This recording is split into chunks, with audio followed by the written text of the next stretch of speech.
Let's bring in Tim Lockley from the University of Warwick in the UK.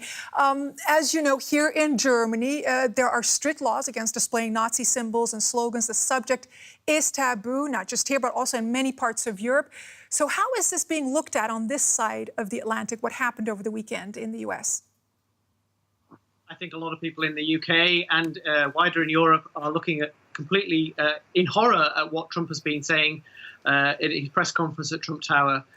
It's inconceivable that any European politician would defend these kind of people in the way that Trump has done, and it's been unprecedented perhaps since the war ended in 1945. Talk to us about transatlantic relations. Are we witnessing a growing schism between leaders here in Europe and the current White House? I think so, and I think it's reminiscent of what happened when George W. Bush was president. There was an increasing divide between European leaders and the Americans. That divide was bridged when Barack Obama was president.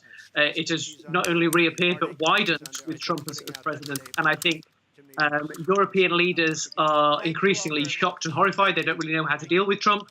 And I think even in Britain, which has historically been the closest ally of America, there are people willing to speak out and condemn what he has said. And what do you think these events and these statements made by U.S. President Donald Trump do to the international standing of the U.S.? I think it deeply damages the international standing of the U.S. And I think the U.S. as a world leader is really under threat at the moment. Of course, those of us who know Americans and we go to America a lot, then we are comfortable knowing that Trump does not speak for most Americans.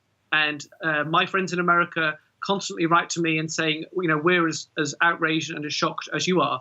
But Trump is the voice of America, the official voice. And of course, his voice resonates more loudly than anyone else's at the moment. And that's a real problem for the American self-image and the American image in the world.